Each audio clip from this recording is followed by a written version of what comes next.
Hello, and welcome to today's episode of the Microscope Podcast by Teloscope Advisors. I'm Julia Brown. I am the founder of Teloscope Advisors and the host of this podcast. I am excited to share with you today a very special guest joining. This is my dad, Jerome Vangheluwe, and he's here to talk to us all about Four Caddies to Beat ALS, a charity organization that he founded several years ago that helps to support patients and caregivers of ALS throughout the state of Michigan. Before we jump into that, I'm going to grill my dad a little bit. He's not expecting this. So are you ready, Dad?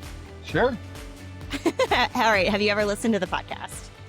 I have not. I'm not a podcast person. Well, you're going to be. You're going to be now. You're not a podcast person. You don't listen to podcasts? No, I haven't. Have you ever been a guest on a podcast? Oh, a couple times. Yeah. Okay. So you'll be on but do you listen to the ones you've been on? No. No. I never do. I never do. Well, you have to go back and listen to this one.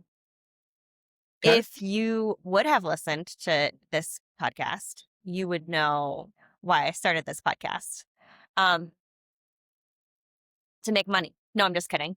I started this podcast because I thought about something that we don't really have as much as a society anymore that we used to have in spades, especially in our family. So I started the podcast because I thought about when I was young and I would go over to Grandma and Grandpa's house, and Grandma always had a friend or two at the kitchen table, and they were always talking about different things and that knowledge sharing and how meaningful it was and how helpful it was to people to relate to each other. Absolutely. Because we don't have that anymore in the society. Everybody's, relates to each other via text, via phone, but never in person. And I think society is losing a lot by being like that, just simply because that human connection is what makes us who we are. Yeah. And it gets rid of that. It gets rid of that feeling of being alone, right?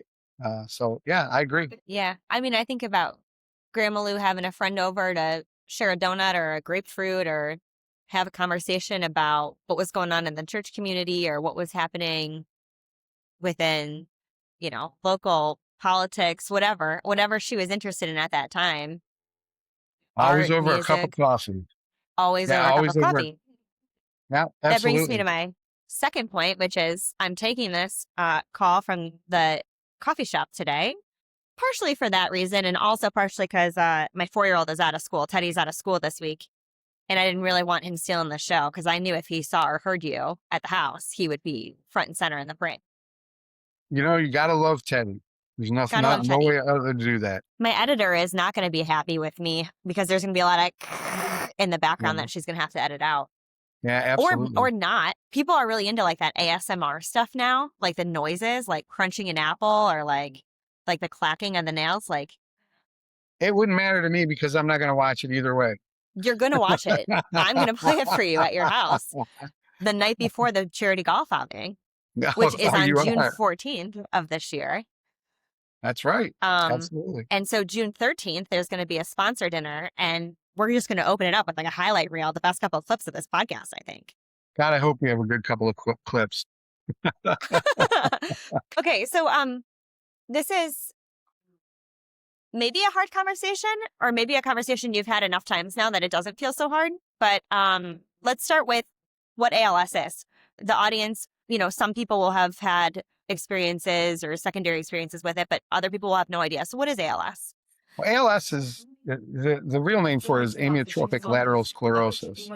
And it is a disease that affects your brain as well as all of the neurons and nerves that go to your muscles.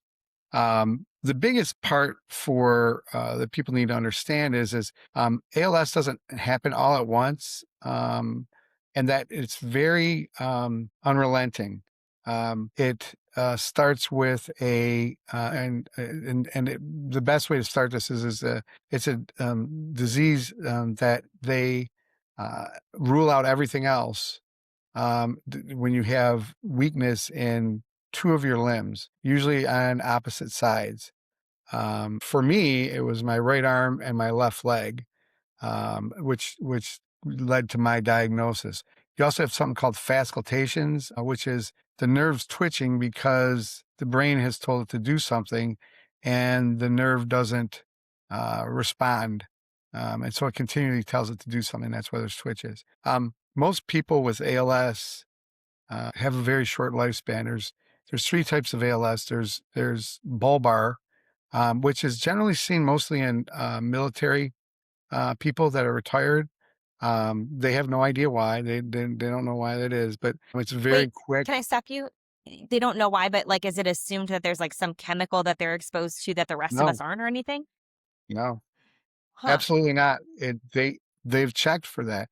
They check when you have ALS. They put you through rigorous testing for everything from chemical exposure to iron, heavy metals in your water, to radiation, to everything you can think of. And I couldn't even think of it, to tell you the truth. I've never had to give that many vials of blood at one sitting multiple times. I think it was 26 vials each time I have to do it. And so the thing with bulbar ALS, like I said, is that it is a type of the disease that moves very quickly. Most people who are diagnosed with it pass within 4 months. And how it works is all of your muscles end up withering and dying because your nerves can't feed them, can't make them do the things they need to do. And so how you die is unless you want a ventilator, your diaphragm stops working, and then eventually you can't speak, you can't eat, and then your heart is the last muscle to go. And that's in all three of the types. The second type is genetic ALS, and we have a shared cousin that passed from ALS who was in the military, and she had bulbar. I do not have genetic. I have the third type, which is unspecified. So genetic can go anywhere from 6 months to a year, usually, typically. And then unspecified, they're not sure. You have it. There are people that live 12 years with it. There are people that have died within 6 months. So generally, they say it's 2 to 5 years for a patient that has unspecified ALS. And so the big thing to think about with ALS and how it works is it's not like breast cancer or a lot of other very terrible diseases, right? It's not like MS. It's not like Parkinson's, because they know why that happens. There's 30,000 people that have ALS at any given time in the U.S. And North America, actually. And the struggle with that is as one dies, another one gets diagnosed. And so that 30,000 number has been fairly consistent since the 70s. And it also happens that Michigan has the highest incidence in the country or in North America, which they don't know why. They have no clue as to why. And so it's a disease that is a diagnosis by exclusion. It is a disease that is unforgiving in any way. And it's a disease that people don't generally donate money to like they do breast cancers and things like that, because unless you have somebody that in your family, in your extended family, and your friends that has ALS, most people go through their whole life without knowing much about it.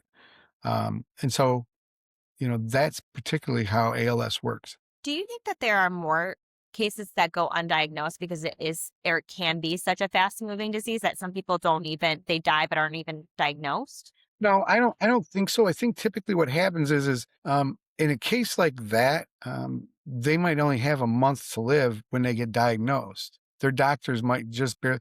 I'll tell you, my family doctor, the day I was diagnosed, I called and left him a message.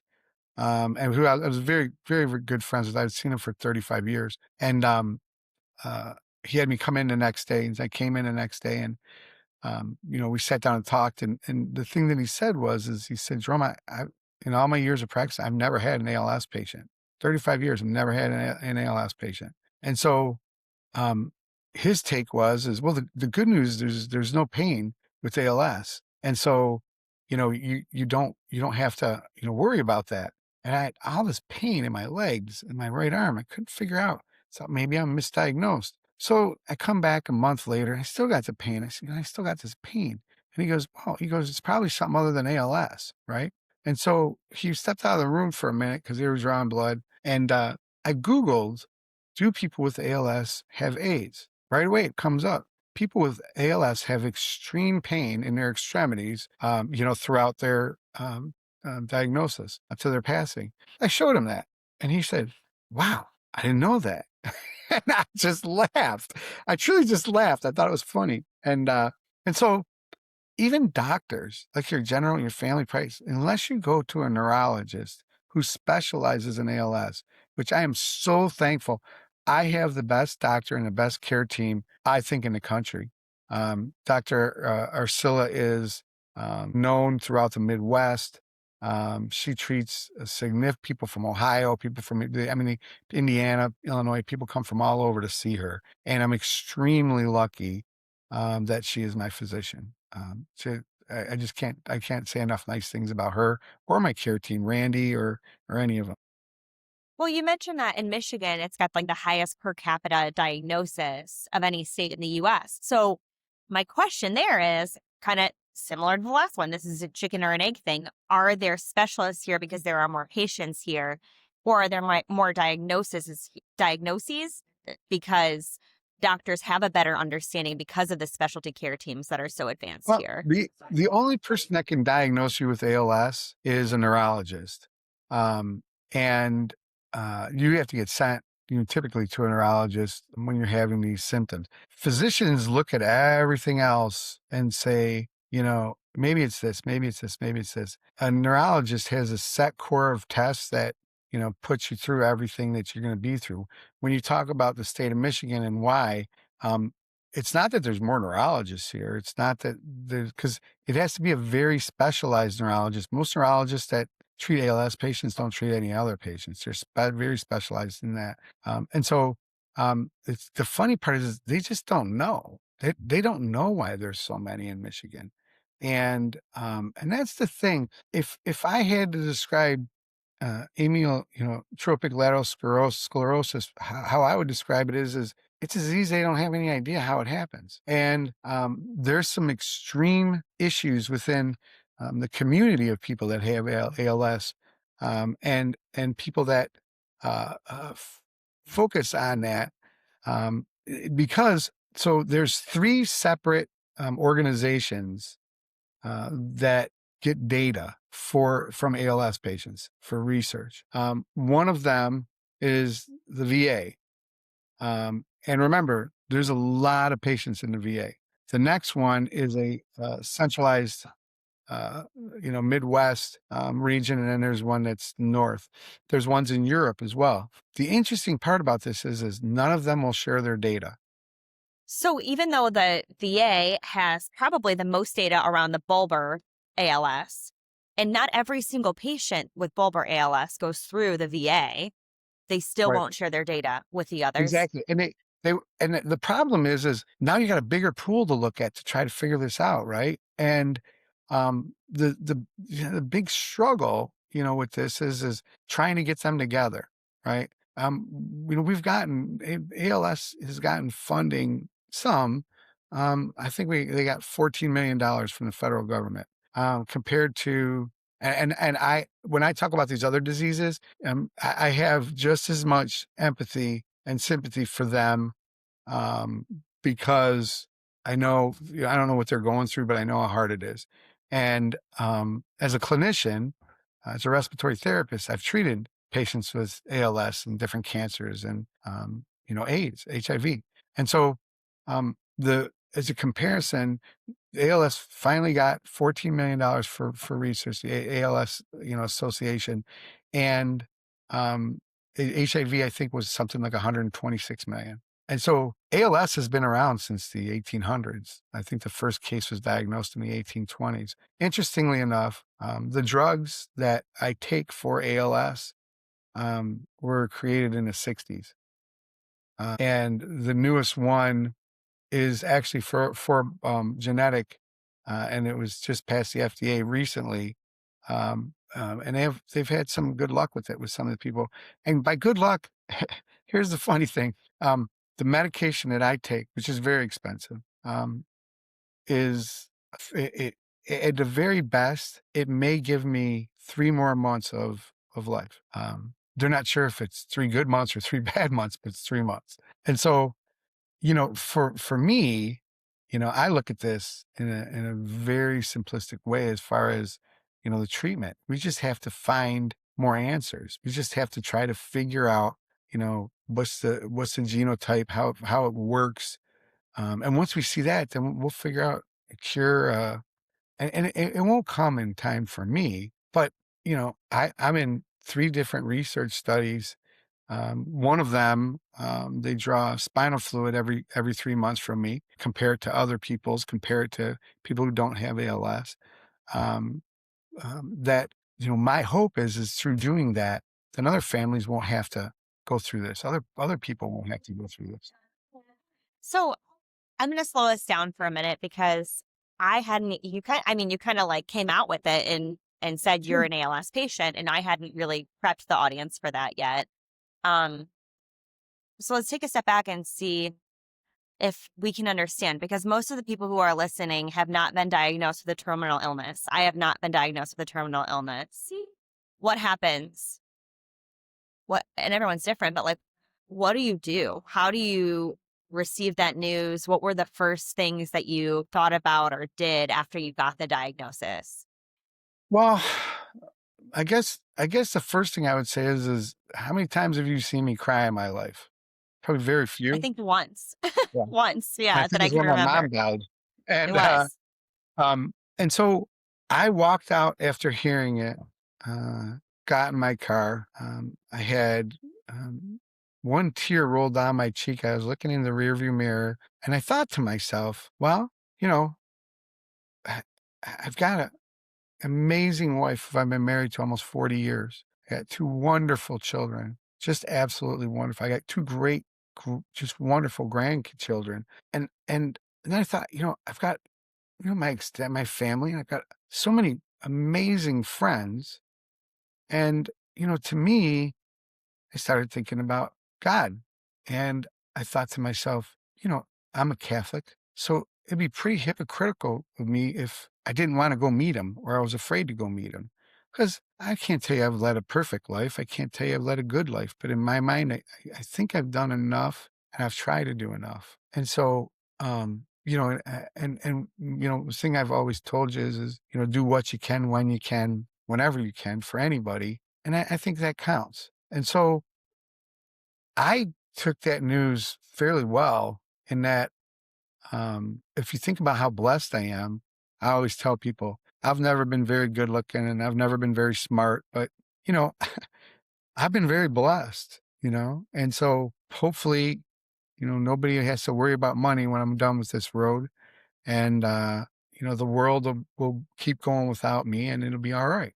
And so, for me, yeah, I'm luckier than you are, because I know what's going to get me. And my neurologist said to me once, I think it was the day I was diagnosed, she said, you're dying, but it's not going to be today. And I thought to myself, well, I think everybody's in that boat. So it just is what it is. It's just a little different, but yeah, that's how I took it. From an outside perspective, the first couple of months after your diagnosis seemed to be like I don't think you, tell me if I'm wrong, I don't think you knew how much time you had at that point. And I mean, you still don't, but I don't think you expected 3 years later to still be here at that early stage, because you were doing things like selling your awesome ping golf ball collection, and like selling things that you had collected. But you got to And remember, buying a gravestone.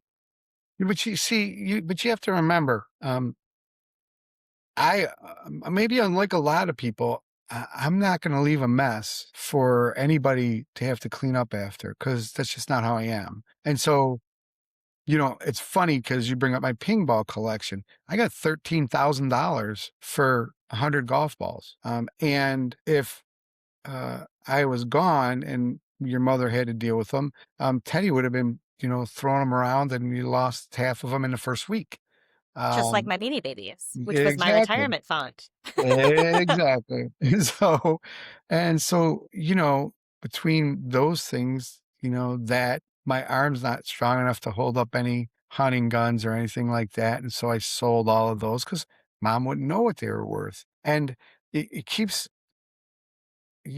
all I've tried to do is make it, easier. So that way the only thing that anybody's going to have to get rid of is my clothes, right? Because it's not fair to leave people with that. You talk about our gravestone, our plots. That's something everybody should do at some point in time, because it's horrible to have your kids or your wife or somebody, do that for you. And you get to pick out exactly what you want, and so that was, I like having a 17-foot tall statue of St. Michael as my gravestone because I don't think many people are going to go to it because we're way out in the middle of nowhere with Sherry's, my mom's family. And so my thought is rather than have it all grown over where only people could see like the middle inch of it, I'm grow something that big. Nothing's going to grow that tall, right? Eventually. So, it should be fine. And that's, as you look back in your life, it was funny when I told Uncle Mark, my brother, that I got this gravestone, and I showed him it, and I told him how much it was, and all the stuff where it came from, and that his first words to me were, "You are an idiot. I can't believe how dumb you are. Why would you do that? Who cares? You're dead. You're this and that and this, right? All the way down that line." And I, in my head, again, I just wanted, if somebody wanted to find me, I wanted them to be able to. And I couldn't tell you if any, again, I just don't see people doing that anymore. I mean, I go to grandma's and I clean up all our families that are there, and I wish they'd quit dying because it's just more and more. And I've been doing that since I was 21. Every 2 or 3 weeks, I go there with, clean them all up. And it was funny. I bumped into my cousin Kathy, Canepa, and I bumped into her at her dad's. She said, "What are you doing here?" And I said, I do this every couple of weeks." And she said, "Why?" And I go, "'Cause my mom asked me to, and everybody keeps dying, so it keeps getting to be more." So, it's that's why I do those things, because it's gonna be easier. Well, and it's a great way to show respect and love for the people who have passed away. But I think it's interesting. So you get your house in order, so to speak, Mhm. metaphorically, sell the Yeah, guns, sell the golf balls, get the most yeah, you can for them. yeah. And then your focus starts shifting. And maybe behind the scenes, you had this idea about starting a charity, but it did seem like you needed to prioritize taking care of things at the house first, and then you could give back. So can you talk to us about that transition? So it was interesting. So we went to Florida. We stayed in Florida for, I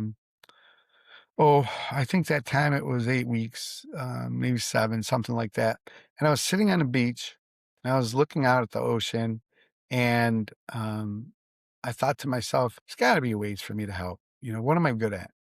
And this was before I was in any research or anything like that, because they give you 6 months to have it kind of land, on you before they talk to you about these kind of things.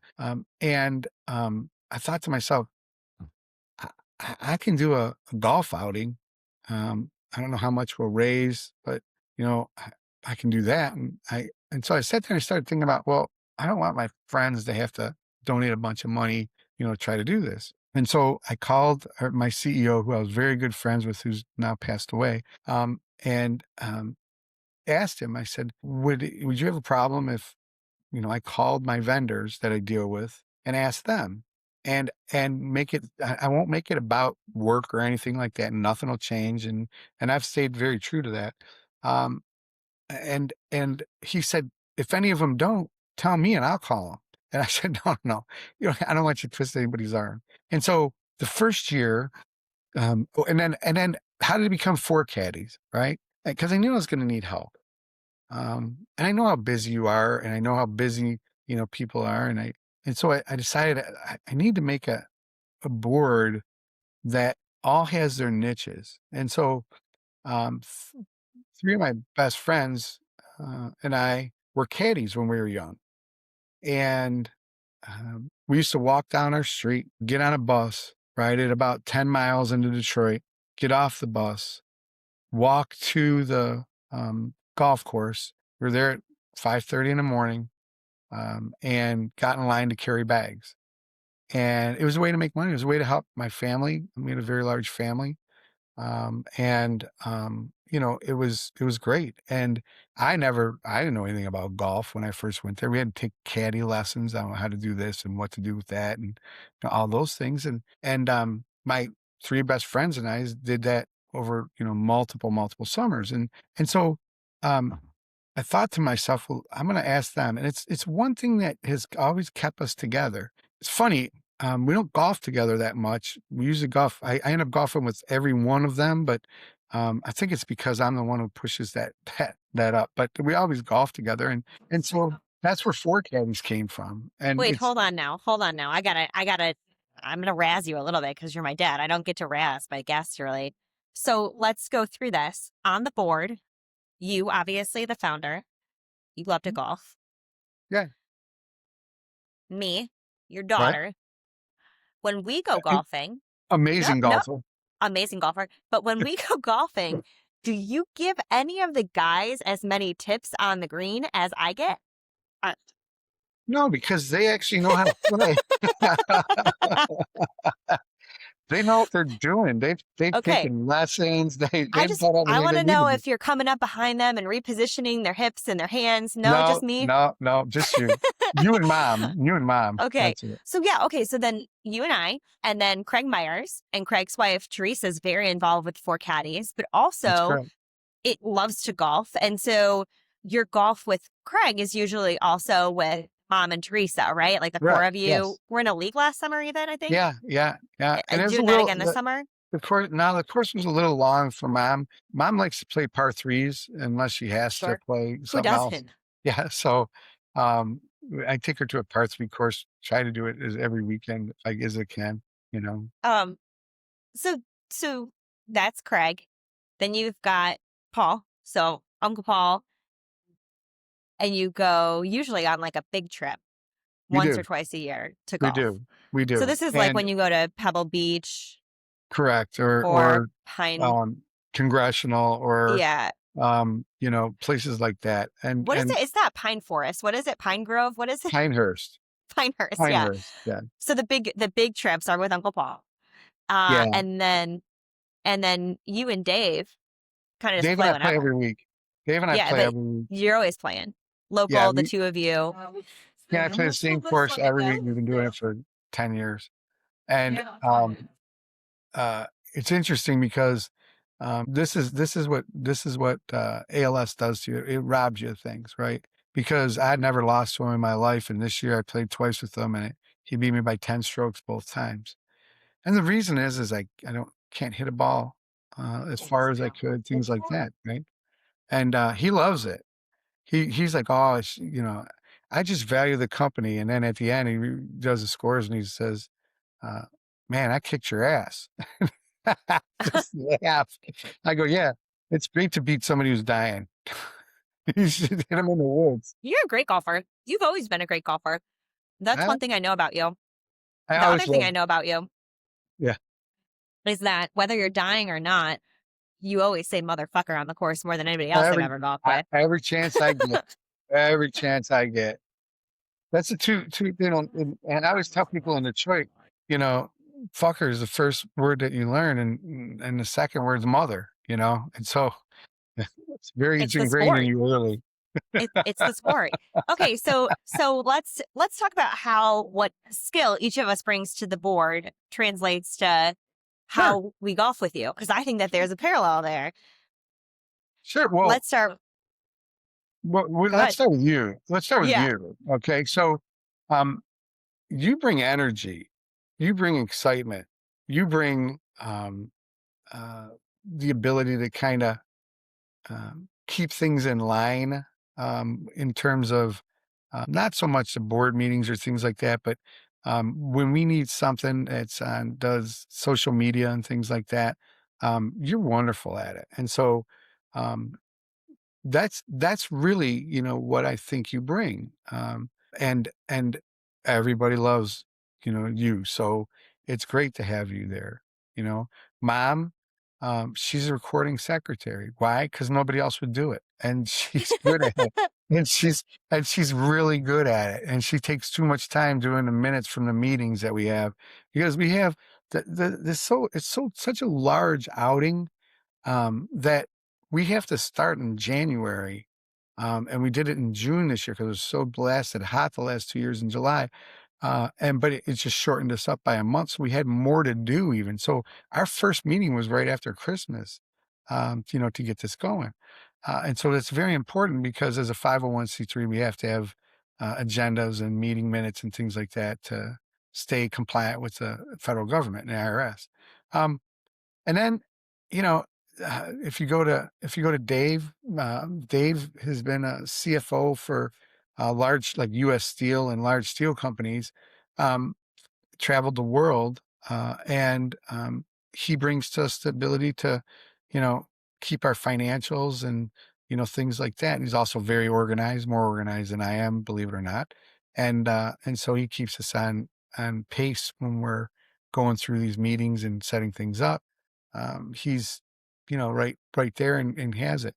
Craig, he's a marketer. He goes out and he finds people and things. And I can't tell you how many baskets we have this year. And it's more, I told him we need less baskets, and we have more now from him running around and getting baskets. And Every golfer, a basket comes home with you. Like, that's what I said. I go, just get enough that we give everybody a basket. Give everybody a basket. Honestly, it's kind of like, okay, we're going to, get these baskets. We're going to do a raffle. We're going to earn money off of it. And we do. But this year, there might be like a little extra, hey, there's too many baskets. You just get one.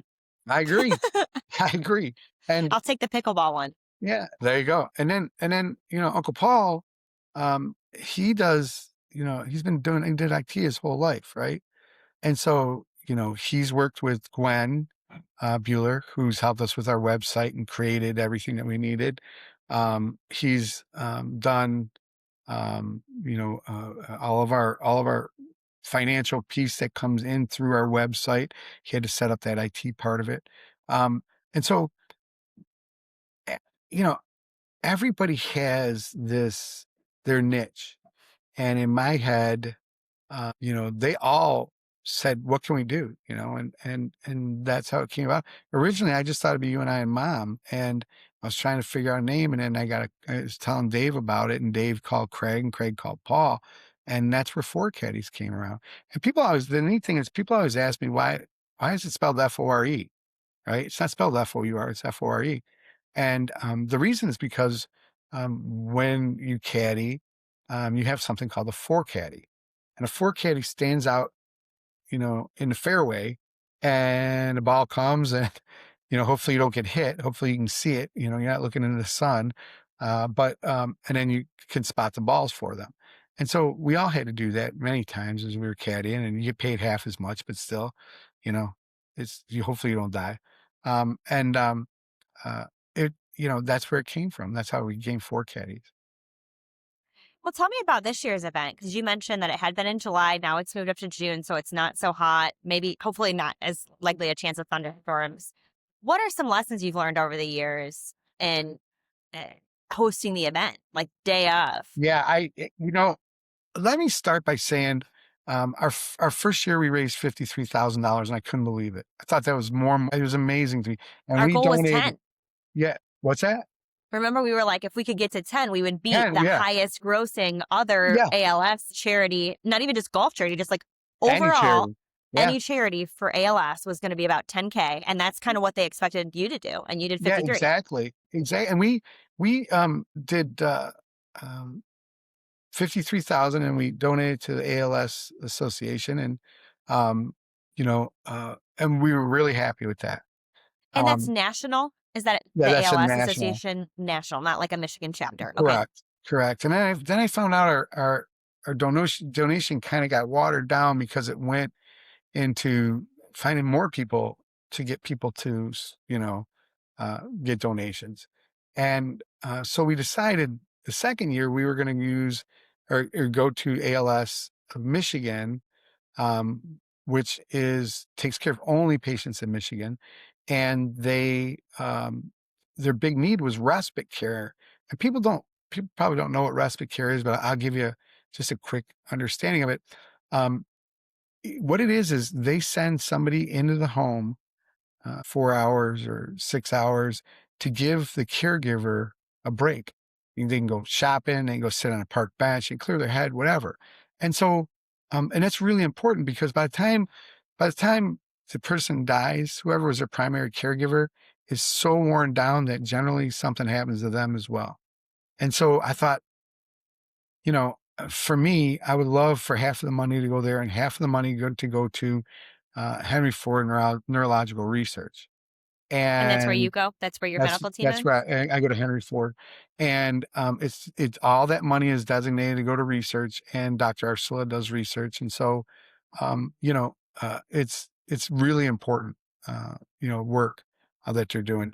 And so last year we got $126,000, and this year we should do over 150. Matter of fact, we were just talking about the checks, and we have to keep a little bit of the money to keep the website and things like that running, but we don't spend a lot of money on that. And so usually what happens is if we have a surplus, after we give it to Henry Ford and we give it to Respite Care, then we ask them both, what are your other needs? Do you need equipment? Do you need, what else can help you?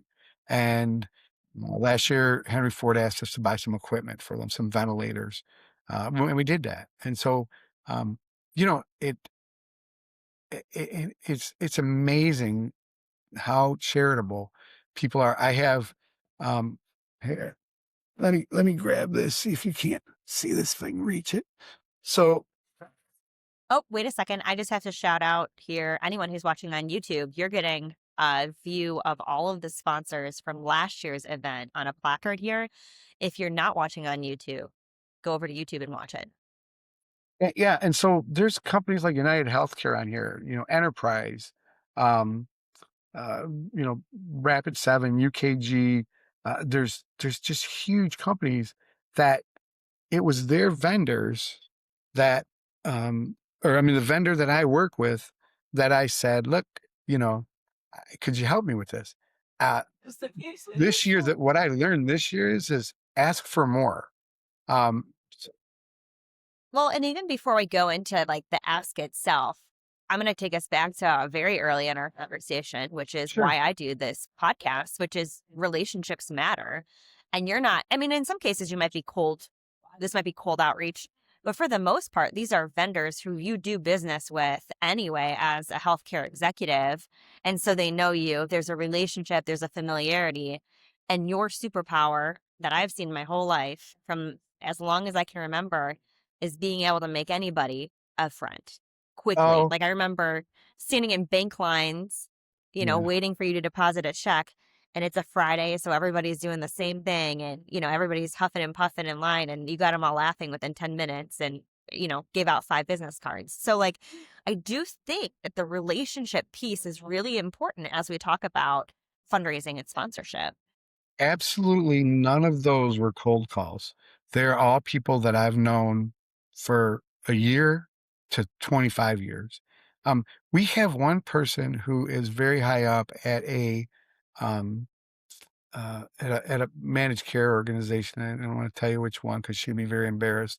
But she donates, you know, $15,000 out of her pocket to us.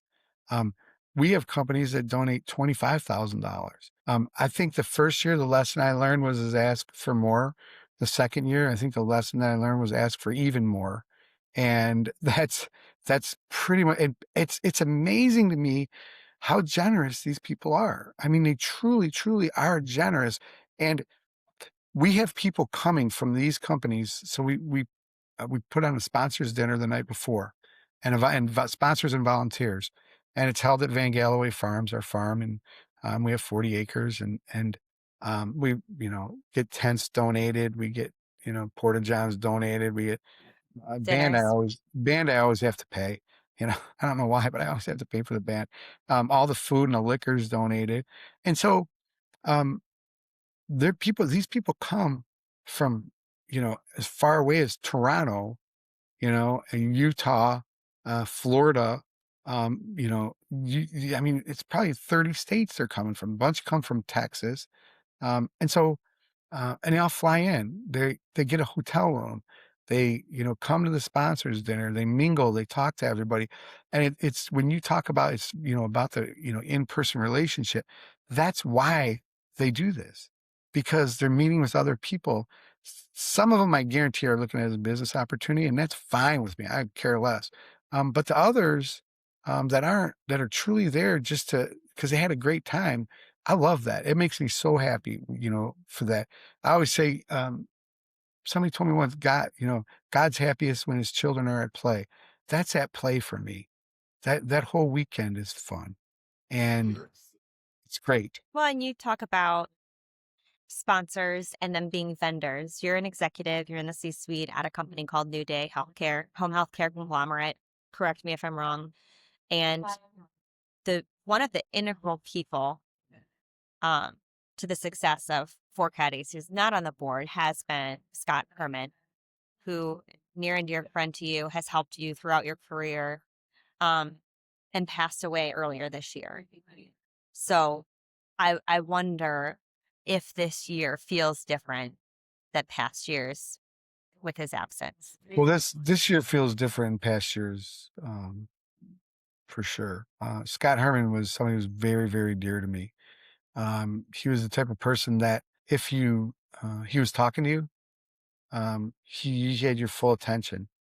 And it didn't matter. It didn't matter. You just did. And anybody who spent any time with him, and I do mean anybody, felt like they were his best friend. I can't tell you how many people say, well, Scott Herman's my best friend. And I'd call Scott and he'd laugh and he said, everybody's my best friend, Jerome, you know that. And he didn't have a mean bone in his body. He didn't have I never even heard him get angry with anybody. And he died of cancer, colon cancer, earlier this year, same age as I am. He was 61. And a more beautiful human being you couldn't find. You just couldn't. Good human, good business owner. The two are not mutually exclusive. I think sometimes in business we confuse those things. Well, I mean, I'll give you an example. When we started this company, the biggest caveat he had is it's going to be Christian based. We're going to pray. And anybody who's got a problem with that, doesn't matter. They don't have to do it. It's just, we're going to do that because God's given us everything. All of us given us everything. And he was right. He's absolutely 100% right when he said that. And I will tell you also, somebody who's helped us tremendously is Les Simmons. Who I work with as chief administrative officer.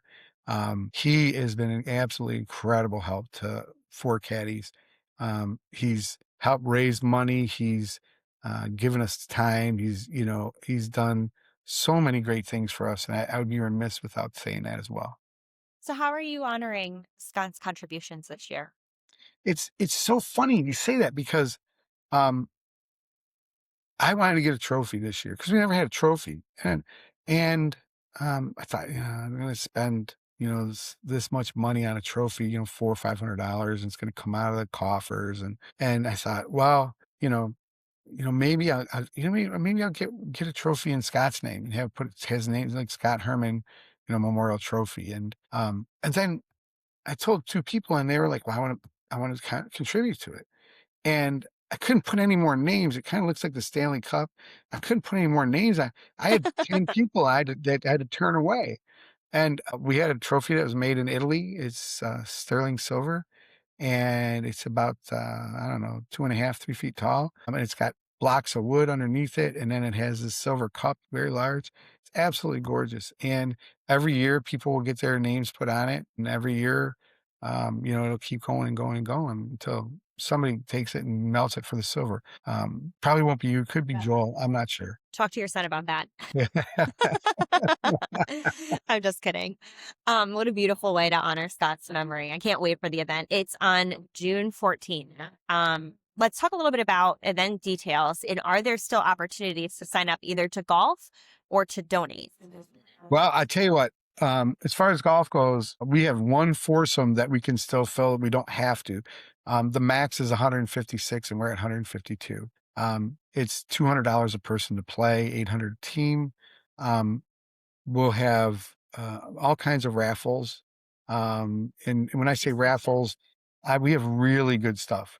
Not just, it's not the same as most places. You go, our 30 baskets average $400 a piece. Some of them are much higher. And so, matter of fact, I picked one up last night that we figured it was over $900. Woo!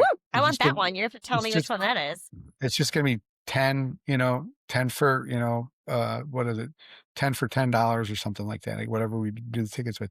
We have card raffles, where, decks of cards where you sell 52 cards and then you draw one. They're 20, each card's $20 a piece. And we have a putting contest where we put, which is a huge hit, which we put 40 bottles of liquor out on a putting green, and the one you hit, you get to take home. The first row and a half, I'd say, stuff like Smirnoff vodka and things like that. But after that, if you can get to the back row, there's some really expensive bottles. I can tell you, I donate 8 bottles that are over $100 each every year. So beautiful. And then we have a hole-in-one contest this year. It's Jim Reel's Friendly Chrysler in Romeo, Michigan. Or it might be Washington. I think it's Washington. And they've donated a hole-in-one car. And if you don't get a hole-in-one, there's 4 other opportunities that they've donated, not for cars, but for the rest of the par 3s, and actually one par 4, where you can You know what? win. I just got to say, last year when we did this at the hole-in-one, for insurance purposes, they record you as you take your shot. As you've already told the audience, I'm not the world's best golfer, but on that hole, I was within 5 feet of the hole.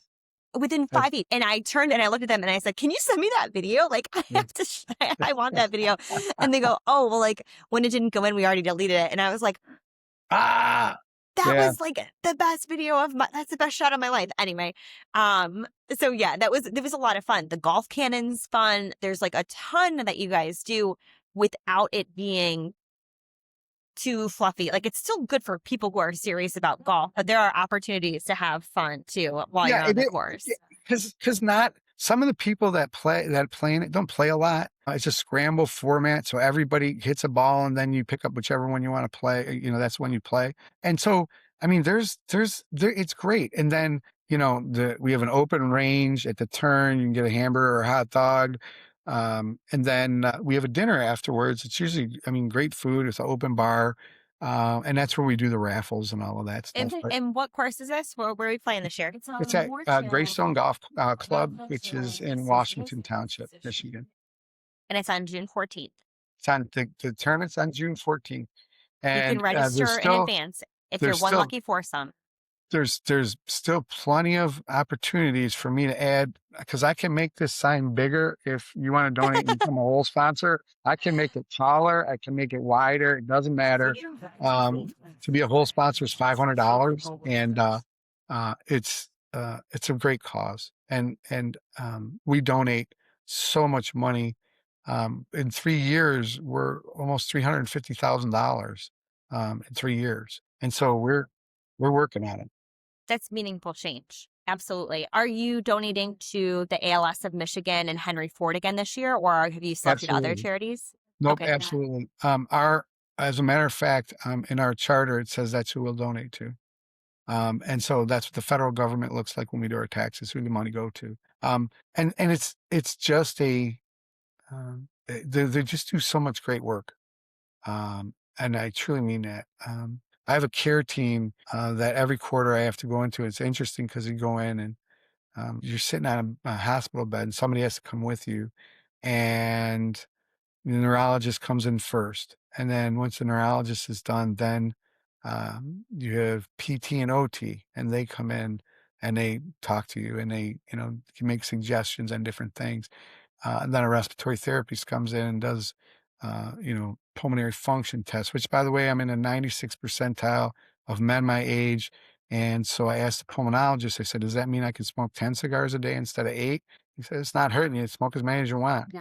Oh, we forgot to add that to the things that you did when you were diagnosed with a terminal illness. Start chain smoking cigars. Yes, that's a real thing. I don't know about chain smoking them, but I smoke them. Yes, That's you for do. sure. Yes, you do. You come visit me for the weekend, and my whole house smells like cigar smoke for the next week.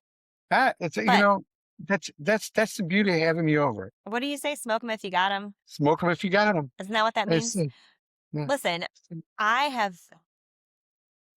have no words that I can say to thank you for demonstrating how to navigate such a difficult situation with such bravery and grace.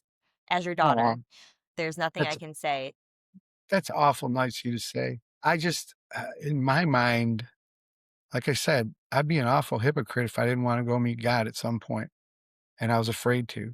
And I pray it for everybody every night, and I think to myself, um, the most important thing to me is making sure you and Mom and Joel and Abe and Teddy and Bobby, Brooklyn are, don't have to worry after I'm gone.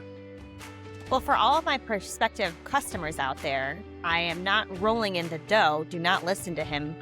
I still need business. I want to work. Well, your mom's going to live to 100, so I don't know I'm not going to see any of happen it. there. Yeah. Well, And if your brother gets his way, he's going to get his inheritance now. So, well, listen, I appreciate the opportunity for us to connect and have this conversation. Me as For well. any of my listeners out there who are interested in contributing to Four Caddies to beat ALS, I'm going to put the information, the link to LinkedIn, the email addresses, the website event, website, all in our show notes here. I'm also going to have a couple posts on LinkedIn about this, and I'll link to YouTube and Spotify. And if you want to catch up with Jerome, maybe you're an ALS patient or someone that you love is an ALS patient, I'll also share his preferred method of contact in the show notes as well. Thank you for being on our episode of Microscope by Teloscope Advisors today, and for all the good work that you're doing out there. Thank you so much for your time.